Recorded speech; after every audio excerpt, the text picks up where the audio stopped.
जो समय की चाल है अपने भक्तों की ढाल है, पल में बदल दे सृष्टि वही तो महाकाल है। ओम नमः शिवाय। जय महाकाल प्रिय भक्तगणों।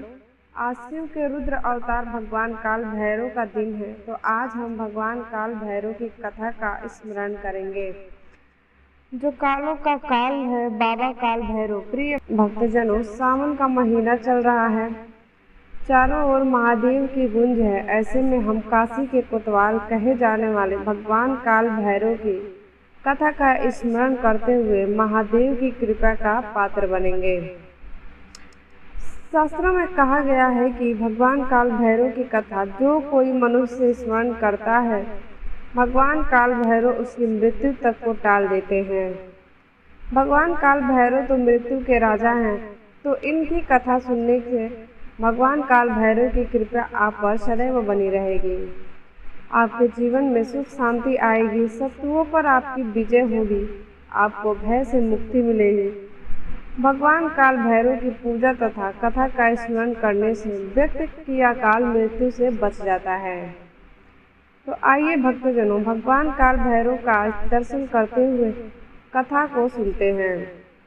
यदि आपने अभी तक हमारे चैनल को सब्सक्राइब नहीं किया है तो कृपया कर लीजिए, और हाँ, सामने वाले बेल के बटन को अवश्य दबाइएगा और कमेंट में जय महाकाल अवश्य लिखिएगा। तो चलिए सुनते हैं भगवान काल भैरव की पावन पवित्र कथा। पत्थर पूजे हरि मिले तो मैं पूजू पहाड़, जब मन में है महादेव तो काहे लगाऊं पुकार। शिव पुराण में काल भैरव की उत्पत्ति के बारे में विस्तार से बताया गया है। आज हम आपको उसी का कुछ अंश बताने वाले हैं। शिव पुराण के अनुसार जब ब्रह्मा और विष्णु में विवाद उत्पन्न हुआ तो दोनों एक दूसरे को अपना पुत्र बता रहे थे। अर्थात विष्णु कहते कि ब्रह्मा का जन्म उनसे हुआ है और ब्रह्मा कहते कि विष्णु का जन्म उनसे हुआ है। और ब्रह्मा जी कहते हैं, इस संसार में सबसे महान सबसे बड़ा मैं हूँ। सृष्टि की रचयिता से लेकर उसके सर्वव्यापी संचालन तक इस पर मेरा ही अधिकार है। मैं सर्वत्र व्यापी हूँ, मैं ही सबसे बड़ा हूँ। भगवान विष्णु ने देखा कि ब्रह्मा जी के मन में अहंकार आ गया है। यह देखकर भगवान विष्णु अत्यंत क्रोध में आ गए। ब्रह्मा और विष्णु में बहस होने लगती है कि उनमें कौन बड़ा है, कौन महान है। इस बात का फैसला करने के लिए भगवान विष्णु और ब्रह्मा जी ने चारों वेदों को बुलाया। चारों वेदों ने बारी बारी से उन्हें यही बात कही कि इस संसार में शिव ही पूरे ब्रह्मांड में शिव है, जो सर्वव्यापी है, सर्वत्र है, वही महान है। अब ऐसा सुनकर ब्रह्मा जी को उनकी बातों पर हंसी आ गई। उन्होंने उनके बातों को बिल्कुल भी नहीं माना। इसी बीच उनके मध्य में एक अग्नि प्रकट हुई। उसने दोनों से कहा कि आप दोनों में जो भी इस अग्नि का स्तंभ और छोर पता लगाएगा वही बड़ा होगा, वही सर्वत्र पूज्य होगा। ब्रह्मा ने एक हंस का रूप धारण किया और विष्णु ने वराह का रूप धारण किया। ब्रह्मा जी ऊपर की ओर और विष्णु ने नीचे की ओर प्रस्थान किया। एक समय आने के बाद श्री हरि विष्णु ने यह मान लिया, इस अग्नि का अंत कोई नहीं है। परंतु ब्रह्मा जी भी किसी भी कीमत पर अपनी पराजय स्वीकार करने को तैयार नहीं थे। कुछ ऊपर पहुंचने पर उन्हें वहां पर केतकी नामक एक पुष्प मिला। उन्होंने उससे कहा कि यदि तुम मेरा समर्थन करो तो मैं तुम्हें सबसे महत्वपूर्ण पुष्प की उपाधि दूंगा। केतकी ने ब्रह्मा की यह बात स्वीकार कर ली और उस पुष्प को लेकर ब्रह्मदेव वापस नीचे आ गए। और उस अग्नि ने उनसे पूछा, क्या आप दोनों में से किसी को स्तंभ या छोर मिला? तो इस पर नारायण ने तो मना कर दिया, परंतु ब्रह्मा जी ने कहा कि हाँ, मुझे मिला। मैं सत्यापन के लिए केतकी पुष्प को प्रस्तुत कर दिया। केतकी ने भी ब्रह्मा देव का समर्थन किया। तब उस अग्नि से महादेव स्वयं प्रकट हुए और उन्होंने ब्रह्मदेव से कहा कि आप असत्य बोल रहे हैं। ब्रह्मा को असत्य भाषण के लिए कभी भी पूजे ना जाने का श्राप दिया। और केतकी के असत्य भाषण के लिए उसे अपनी पूजा में उपयोग न लाने जाने के लिए निषेध कर दिया। और उन्होंने कहा, हे केतकी पुष्प, मेरे पूजन में तुम्हारी उपस्थिति वर्षित रहेगी।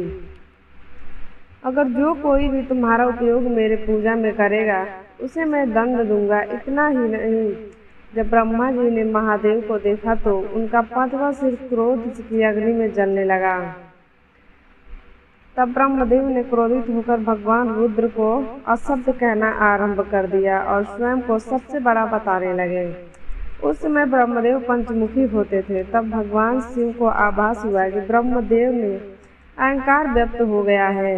यदि सृष्टि रचना से पूर्व ही अहंकार व्यक्त हो गया है, असमय की संपूर्ण सृष्टि अहंकार के भाव में ग्रस्त हो जाएगी। इसलिए उन्होंने अहंकार रूपी ब्रह्मदेव के 5वें सिर को काटने का निर्णय ले लिया। परंतु इसमें भी एक समस्या थी। भगवान शिव इस बात को जानते थे कि यदि उन्होंने ब्रह्मदेव का सर काट दिया तो उन्हें ब्रह्म हत्या का दोष लगेगा, और यदि उन्हें ब्रह्म हत्या का दोष लग गया, उनमें उलझ करके वह त्रिमूर्ति से अलग हो जाएंगे और असंतुलन व्याप्त हो जाएगा। इसी कारण भगवान रुद्र ने अपने ही अंश के एक ऐसे विकराल गण को उत्पन्न किया जो कृष्ण वन के थे, अस्थियों के आभूषण से सुशोभित थे। उस दिव्य पुरुष को देखकर और उसकी गर्जना को सुनकर ऐसा लगता था मानो लाखों भयानक काले मेघों ने जीवंत रूप ले लिया है। उनके मस्तक पर श्वेत त्रिपुर रेखा ऐसी लगी थी मानो चंद्रमा ने उनके ललाट पर सुशोभित होने के लिए स्वयं को 3 टुकड़ों में विभक्त कर दिया है।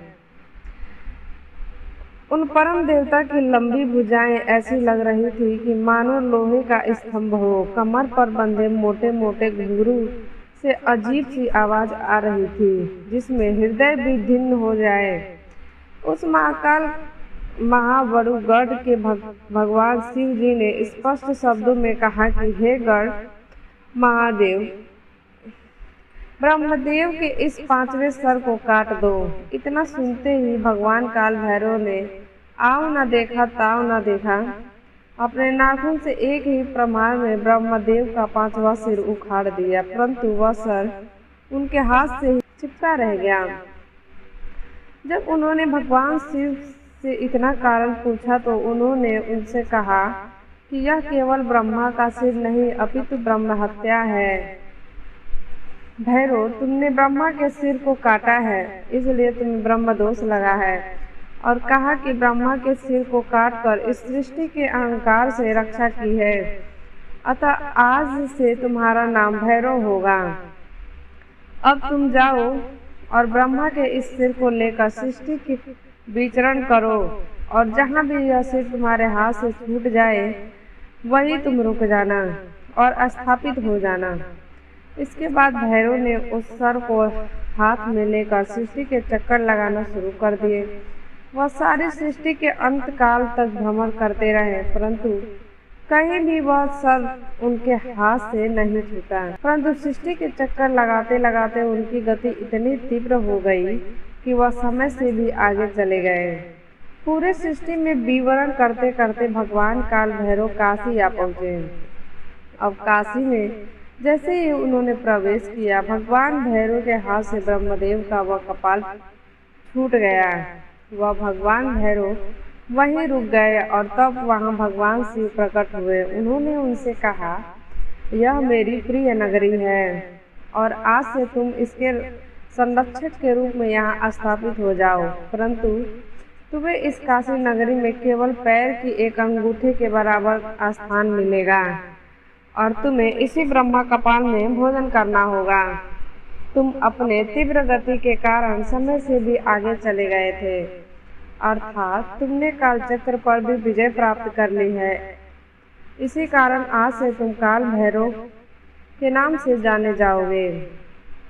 ऐसा कहने के बाद भगवान शिव ने कहा, जिस स्थान पर ब्रह्मा जी का कपाल गिरा है वह स्थान आज से कपाल मोचन के नाम से जाना जाएगा और यहाँ का भक्तगण पूजा तीर्थ यात्रा करने के लिए आएंगे। भगवान शिव ने कहा, तुम काशी की पवित्रता और काशी के भक्तों की रक्षा करोगे। ध्यान रहे काशी में मरने वाले को यम स्पर्श न करे। तब बाबा काल भैरव ने महादेव से पूछा कि इससे तो पापी कर्म से निर्भिन्न हो जाएंगे। तो उन्होंने कहा कि यहाँ मृत्यु प्राप्त करने वाले को यमराज दंड नहीं देंगे, परंतु तुम इन्हें दंड दोगे। बिना काल यातना प्राप्त किए कोई भी जीव आत्मा यहाँ काशी नगरी छोड़कर नहीं जाएगी। और हे महाकाल, मैं तुमसे यह बात कह देता हूँ कि जिस प्रकार तुम मेरा सम्मान करते हो, ठीक उसी प्रकार ब्रह्मदेव और विष्णु का भी सम्मान करना, क्योंकि वह मेरे ही सम्मान है। ऐसा कहकर वहां से भगवान शिव अंतर्ध्यान हो गए और तभी से भगवान काल भैरव काशी के कोतवाल कहे जाने लगे। वह काशी के संरक्षक देवता के रूप में पूजे जाते हैं।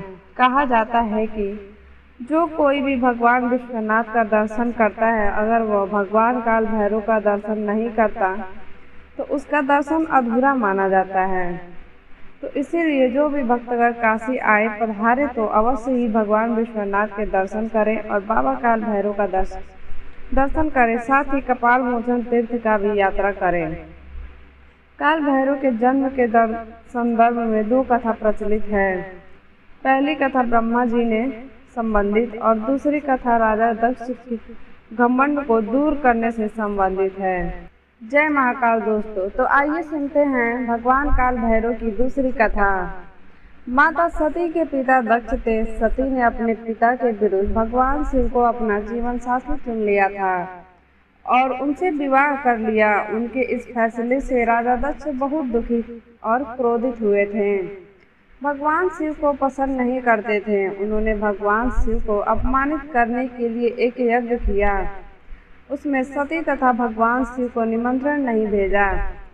सूचना मिलते ही सती ने भगवान शिव से उस यज्ञ में शामिल होने के लिए निवेदन किया। तब उन्होंने सती को समझाया कि बिना निमंत्रण किसी भी आयोजना में नहीं जाना चाहिए, चाहे वो अपने पिता का घर ही क्यों ना हो। लेकिन माता सती नहीं मानी। उन्होंने सोचा कि पिता के घर जाने का क्या संकोच है। वे हट करने लगी, अपने पिता के घर चली गई। यज्ञ में हो रहा था।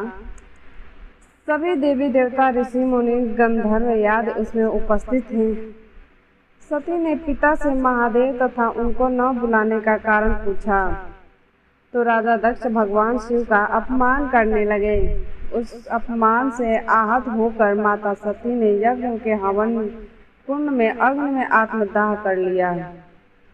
ध्यान मुद्रा में लीन भगवान शिव सती आत्महत्या करने से अत्यंत क्रोधित हो उठे।